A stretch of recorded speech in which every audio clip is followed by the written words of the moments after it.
పల్నాడు జిల్లా నరసరావుపేట పార్లమెంటు కార్యాలయంలో 44వ ఆవిర్భావ దినోత్సవాన్ని ఘనంగా నిర్వహించారు. ఈ కార్యక్రమంలో జిల్లా అధ్యక్షులు జానీ సైదా, ప్రధాన కార్యదర్శి నల్లపాటి రాము పాల్గొని జెండా ఆవిష్కరణ చేశారు. అనంతరం నందమూరి తారక రామారావు విగ్రహానికి పూలమాలలు వేసి నివాళులర్పించారు. ఈ కార్యక్రమంలో పార్లమెంటు నాయకులు, పార్టీ కార్యకర్తలు పెద్ద సంఖ్యలో పాల్గొన్నారు.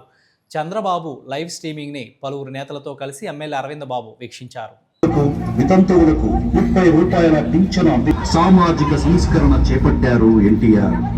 1984 రెవెన్యూ సంస్కరణలో భాగంగా కరణం 2 పనిచేస్తున్నాయి.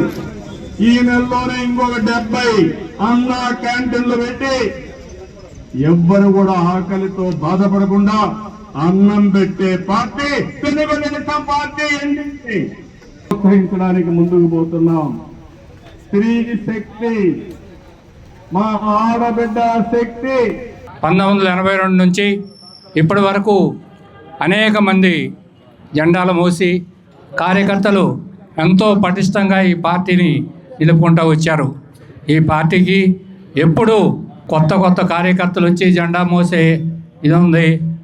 కార్యకర్తలు ఎప్పుడు పార్టీకి అండగా నిలబడి పార్టీని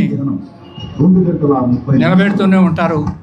స్వర్గీయ నందమూరి తారక రామారావు గారు ఏ ముహూర్తాన ఈ పార్టీని ప్రారంభించారో 44 సంవత్సరాల నుంచి అప్రతిహతంగా తన యొక్క విజయం పరంపరను కొనసాగిస్తూ ఈ పార్టీ ముందుకు వెళుతుంది. ఈ పార్టీ 44 సంవత్సరాల ఈ విజయయాత్రను కొనసాగించడంలో ఏ ఒక్కరి పాత్ర కాదు, ఇది అందరి సమిష్టి పాత్ర. ప్రతి ఒక్క కార్యకర్త నుంచి మొదలుకొని ఒక నాయకుడి దాకా, గ్రామ స్థాయిలో ఉన్న కార్యకర్త నుంచి, వార్డు స్థాయిలో ఉన్న కార్యకర్త నుంచి, పట్టణ స్థాయిలో ఉన్న కార్యకర్త నుంచి ప్రతి ఒక్కరూ కలిసి ఈ పార్టీ మనది, ఈ కుటుంబం మనది అని అనుకొని ప్రతి ఒక్కళ్ళు తమ వంతు పాత్ర వాళ్ళు పోషిస్తూ ఉంటేనే ఈ 44 సంవత్సరాలుగా ఈ పార్టీ తన యొక్క ఈ విజయ పరంపరను కొనసాగిస్తూ ముందుకు వెళుతుంది.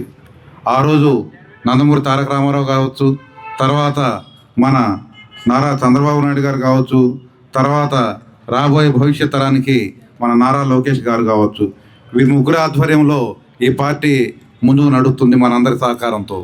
రాబోయే రోజుల్లో ఈ ఆంధ్రప్రదేశ్ భారతదేశానికి ఒక ఆదర్శంగా, ప్రపంచానికి కూడా ఒక ఆదర్శంగా ఉండబోతా ఉంది.